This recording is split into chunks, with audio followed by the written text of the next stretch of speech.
तमीज से बात कर।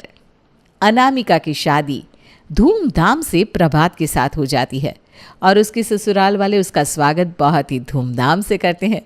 परिवार में सभी उससे बहुत प्यार से मिलते हैं, लेकिन उसकी ननद काजल के चेहरे पर खुशी बिल्कुल नहीं दिखाई देती।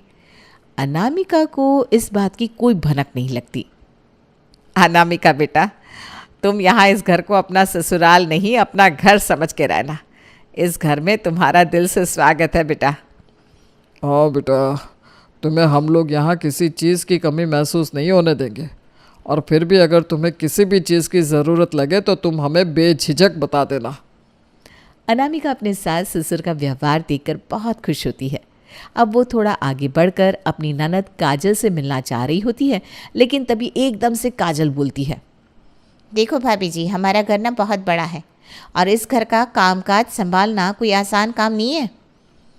काजल, अपनी भाभी को घर में रहने तो दो। थोड़े दिन में वो भी घर की हर चीज़ को धीरे धीरे समझ जाएगी।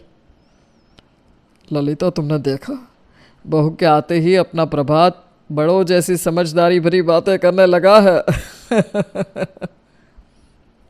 जी माँ जी, पापा जी, आप मुझे थोड़ा समय दीजिए।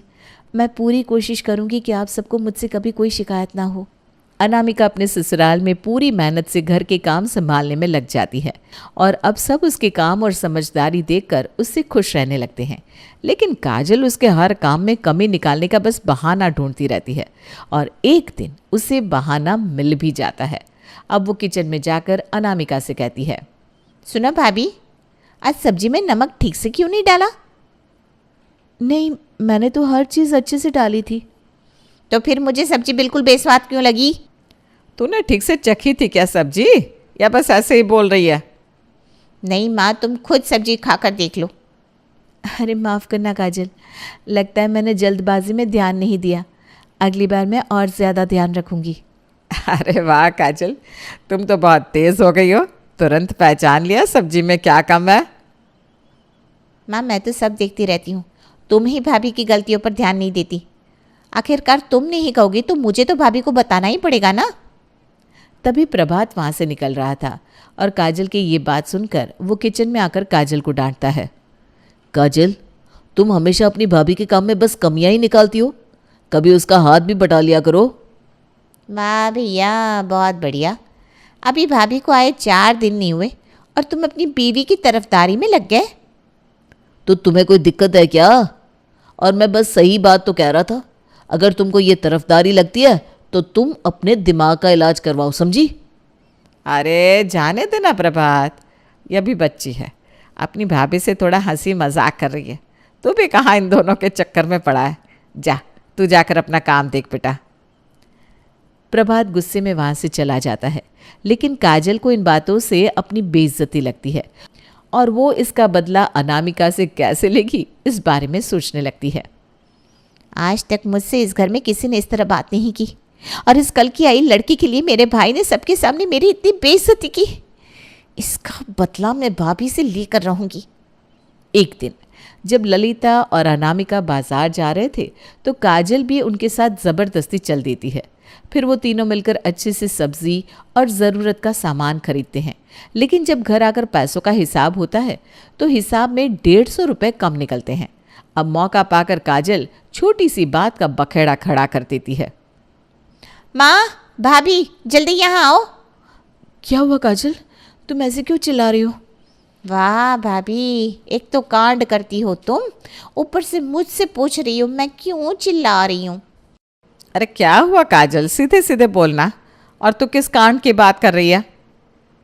माँ, आपको तो हिसाब किताब से मतलब ही नहीं होता। आज मैंने बाजार का हिसाब सही से चेक किया तो मुझे पूरे 150 रुपये का घपला मिला है। अच्छा अच्छा, तो ये बात है। मैंने सोचा न जाने आज क्या हो गया।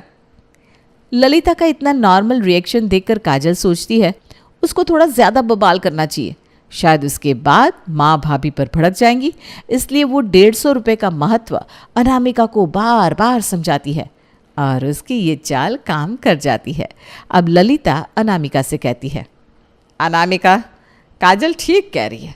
माना 150 रुपये कम होते हैं, लेकिन हिसाब तो एकदम बराबर आना चाहिए ना।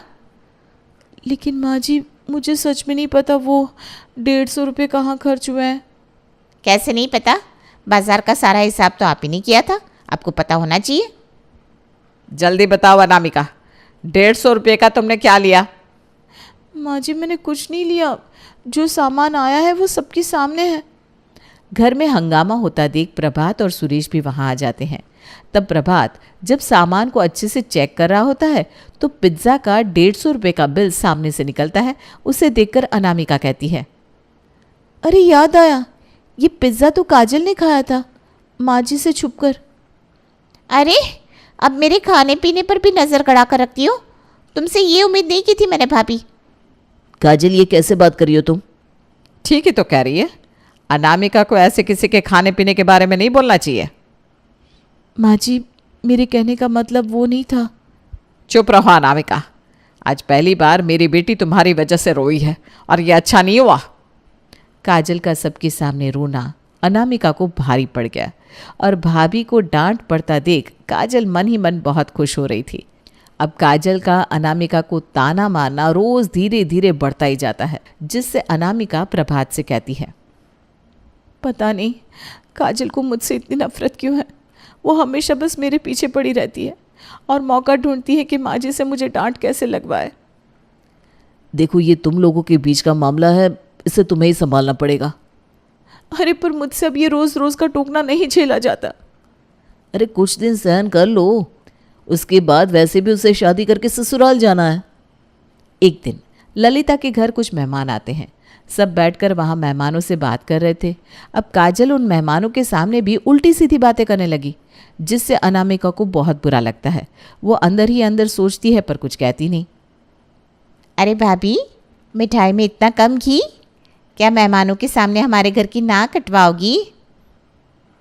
अरे नहीं नहीं काजल, हमें मिठाई बहुत अच्छी लगी। अनामिका ने तो बहुत स्वादिष्ट मिठाई बनाई है। लगता है काजल तुमको मिठाई पसंद नहीं आई। मैं अगली बार और अच्छे से बनाने की कोशिश करूँगी। काजल, सबके सामने ऐसे ताने मारने की ज़रूरत नहीं है। अनामिका ने बहुत मेहनत की है मिठाई बनाने में। अरे अब बस भी करो तुम सब। और काजल कितनी टांग खिंचाई करोगी अपनी भाभी की, उसको इस बार बख्श दो बेटा। हर दिन काजल का व्यवहार और कड़वा होता जाता है। अनामिका का मन उदास होता है।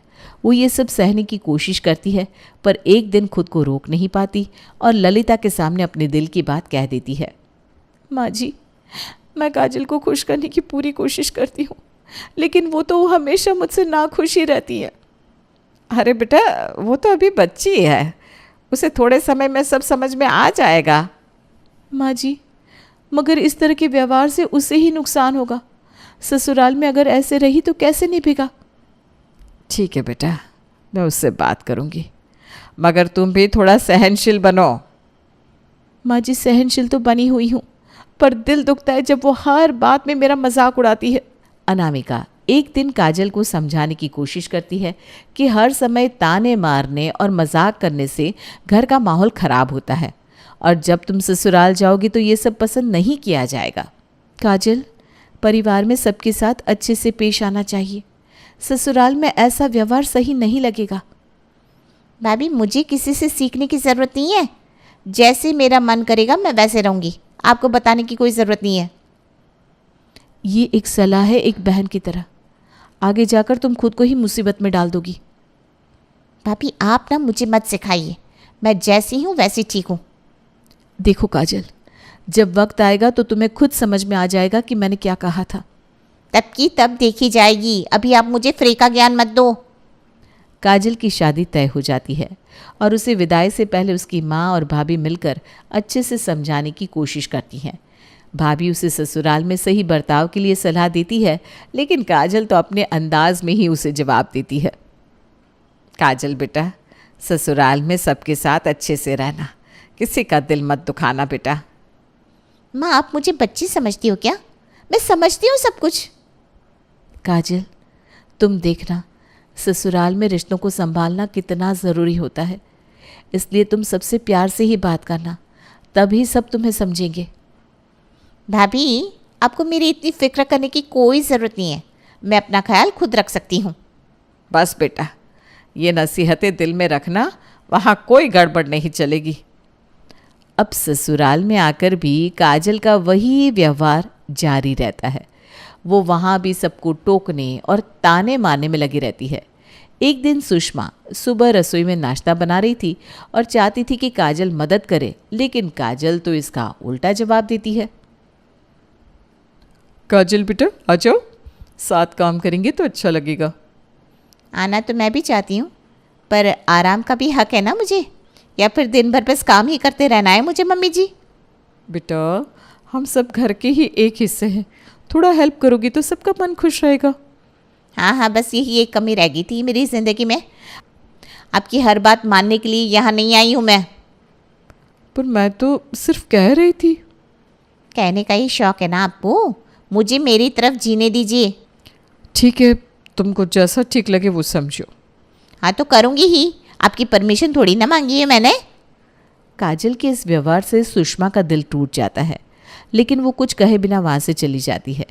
काजल की तीखी बातें उसके मन में चुभ जाती है, लेकिन वो ये सोचकर चुप रह जाती है कि शायद समय के साथ काजल को समझ आ जाएगी। लगता है इसकी माँ ने इसको बचपन से बहुत लाड़ प्यार से पाला है, तभी ये इतनी तेज़ है। कोई नहीं, समय के साथ समझ जाएगी, अभी बच्ची तो है ये। एक दिन सूरज ऑफिस से जल्दी लौटकर घर आता है। वो काजल को बाहर डिनर पर चलने को कहता है, लेकिन काजल का जवाब फिर से उसकी उम्मीदों पर पानी फेर देता है। काजल चलो बाहर चलते हैं, कुछ समय साथ में बिताएंगे। बाहर जाने से मेरी ज़िंदगी नहीं बदलने वाली, घर पर ही डिनर कर लेते हैं। पर मैं तो बस एक खास समय बिताना चाहता हूँ तुम्हारे साथ। हाँ, खास समय बिताने का मतलब सस्ते रेस्टोरेंट पे ले जाना होता है क्या? काजल मैं ये सब तुम्हारी खुशी के लिए तो कर रहा हूँ। अगर मेरी खुशी इतनी ही मायने रखती है ना, तो मेरे तरीके से करो। तुमको हर बात में शिकायत करना ज़रूरी है क्या? अगर तुम्हारी ज़िंदगी में परेशानी है तो इसमें मैं क्या करूं? वैसे भी ना मेरे पास फालतू टाइम नहीं है बर्बाद करने का। सूरज उसकी बातों से दिल ही दिल में टूट जाता है और सोचता है आखिर कब काजल का रवैया बदलेगा। वो उदास होकर वहाँ से जाकर अपने कमरे में अकेले बैठकर सोचने लगता है। मैं कितनी खुशी खुशी इसे घुमाने के लिए ऑफिस से जल्दी आ गया, लेकिन ये मेरी भावनाओं का ऐसे मजाक उड़ाएगी, ये तो मैंने सपने में भी नहीं सोचा था। पता नहीं ये कब समझेगी। कुछ दिन बाद सुषमा की सहेली घर आती है और सुषमा चाहती है कि काजल अच्छे से पेश आए, लेकिन काजल का तीखा जवाब फिर से माहौल को बिगाड़ देता है। काजल बेटा आओ, मेरी सहेली से मिलो, ये तुमसे मिलने आई है। आप खुद ही मिल लो, मुझे भी फुर्सत नहीं है। काजल बेटा अच्छे से पेश आओ, सब तुम्हें देखकर खुश होंगे। मैंने यहाँ सबको खुश करने का ठेका नहीं ले रखा है। अरे काजल बेटी, परिवार में मिलजुल कर रहने में ही खुशी है। खुशी? सुनो आंटी जी, मेरे जीने का तरीका अलग है, मुझे किसी की ज़रूरत नहीं है, मैं खुद में खुश रहती हूँ, समझी? काजल मेहमानों के सामने ऐसा नहीं बोलते। तो मत बुलाइए मुझे, वरना फालतू में आपकी सहेली नाराज़ हो जाएगी। सुषमा और उसकी सहेली इस तीखे जवाब से चुप रह जाती हैं। अब सुषमा को ये समझ में नहीं आता कि इस माहौल को कैसे संभाले। थोड़ी देर में सहेलियों के जाने के बाद वो काजल से बात करने की कोशिश करती है, लेकिन काजल फिर से उल्टा जवाब देकर सुषमा का मुंह बंद कर देती है। काजल मैंने तुमसे कहा था कि थोड़ी शांति और प्यार से रहो, मगर तुम हर बात पर ताने क्यों मारती हो? मैंने तो बस वही कहा जो मुझे सही लगता है। काजल बेटा, हर बात जो तुमको सही लगती है ज़रूरी नहीं है कि वो सबको भी सही लगे, और इस तरह बोलने से रिश्ते बिगड़ जाते हैं। काजल तुम्हें यह समझ में नहीं आता क्या कि सब लोग तुमसे बड़े हैं और ये लोग तुम्हारी बदतमीजी बर्दाश्त नहीं करेंगे, इसलिए तुम जो भी बोलो संभल कर बोला करो। तो मैं ऐसा क्या ही बोलती हूँ जो सबको मेरी बोली इतनी खराब लगती है? सुषमा परेशान होकर सूरज से काजल को उसके मायके घुमा लाने को कहती है। वो सोचती है शायद वहाँ जाकर इसका मन बदल जाएगा तो ये अपने आप खुश होकर सबसे सही से बात करने लगेगी। सूरज काजल को उसके मायके ले जाता है, लेकिन वहाँ सूरज का लटका हुआ मुंह देखकर अनामिका उससे पूछती है, क्या हुआ नंदोई जी, आप बहुत परेशान लग रहे हो। अनामिका के पूछने पर सूरज उसको काजल की सारी करतूतें बता देता है। ये सुनकर अनामिका को बहुत शर्मिंदगी महसूस होती है और वो ये सब ललिता से कहती है। काजल, अगर ये सब सच है जो मैं ये सुन रही हूँ तो तुम्हें ससुराल में थोड़ा सही से रहना चाहिए। माँ मुझे मत समझाओ। और भाभी आपसे रहा नहीं गया जो आप मेरी चुगली माँ से करने आ गई? मुझे ये सब नंदोई जी ने बताया है। आपकी नंदोई जी को तो मैं घर जाकर बताऊंगी। 2 दिन मायके में रहने के बाद काजल अब अपने ससुराल आती है और आते ही वो वहाँ हंगामा शुरू कर देती है। ये देखकर उसके सास ससुर उससे गुस्सा होने लगते हैं। अब वो सबको उल्टा सीधा सुनाने लगती है। सूरज, आपको जरा भी तमीज़ नहीं है क्या? जो मेरे घर में जाकर मैं इस घर में क्या करती हूँ सब बिना सोचे सच्चा झूठा मिलाकर मेरे घर वालों को परेशान कर दिया। अब वो लोग मेरे बारे में क्या सोच रहे होंगे? तुम जैसी हो, बस मैंने तुम्हारी भाभी को वही बताया है। क्या हुआ काजल, जो घर आती ही हंगामा शुरू कर दिया तुमने? आप बीच में मत बोलो। काजल, तमीज से बात करो, मेरी माँ है ये। हाँ, तुमको तो बहुत तमीज़ है ना, तभी तो मेरी बेइज्जती करके आए हो मेरी मायके में। सूरज और सुषमा दोनों को अच्छे से समझ में आ जाता है कि काजल का तीखा और कड़वा स्वभाव उनके रिश्तों में दरार पैदा करवा देगा। इसलिए वो अब कुछ दिनों के बाद सूटकेस के साथ काजल को दोबारा उसके मायके छोड़ आता है। ये देखकर ललिता और अनामिका बहुत परेशान हो जाती हैं। ये क्या हुआ काजल बेटा, तूने फिर ससुराल वालों को परेशान किया क्या? मैंने किसी को परेशान नहीं किया। वहाँ किसी को मेरा बोलना पसंद नहीं आता, मैं क्या करूँ? अरे क्यों पसंद होगा, तेरी ज़बान भी तो कैंची से तेज़ चलती है। तूने ही कुछ उल्टा सीधा बोला होगा। ये सब तुम्हारी करने का नतीजा है माँ। पहले तो मुझे सर चढ़ाया, अब ज्ञान दे रही हो। सब मुझे वहाँ बदतमीज समझते हैं। बदतमीज को बदतमीज ही समझेंगे ना। मुझे पहले ही लग रहा था तूने ससुराल में कोई बड़ा कांड किया है, वरना कोई दामाद ऐसे ही अपनी पत्नी को उसके मायके नहीं पहुंचाता। हाँ हाँ, सब मेरी ही गलती है माँ, और तुम सब तो दूध के धुले हो ना। अब कुछ दिनों बाद सूरज काजल के मायके में तलाक के कागज़ भेजता है, जिनको देखकर वहाँ सबको गहरा सदमा लगता है। अब तो काजल को भी ये समझ में नहीं आता कि वो क्या करे। वो अपनी भाभी से राय लेती है। भाभी, मुझे नहीं पता था कि मेरी इन हरकतों से सूरज मुझे छोड़ देंगे। अभी भी कुछ नहीं बिगड़ा है काजल, तुम अपने आप को बदलो, तब सब सही हो जाएगा। भाभी, मुझे माफ़ कर दो, मैंने आपके साथ भी बहुत बुरा बर्ताव किया है। कोई बात नहीं काजल, अब तुमको समझ में आ गया है ना। तुम बस जब सूरज आए तो उनसे सच्चे दिल से माफ़ी मांग लेना, सब सही हो जाएगा। ठीक है भाभी। कुछ दिन बाद सूरज काजल को तलाक देने आता है, लेकिन काजल सूरज के सामने फूट फूट कर रोती है और सूरज को रिश्ता ना तोड़ने को बोलकर अपने किए बर्ताव की माफ़ी मांगती है। ये देखकर सूरज उसको आखिरी मौका देने के लिए अपने घर ले जाता है और अब अपने ससुराल में काजल बहुत अच्छे से बर्ताव करती है और सभी उससे खुश हो जाते हैं। तब एक दिन सूरज काजल को बताता है कि तलाक देने वाली बात एक मजाक थी। ये सुनकर काजल हंसने लगती है।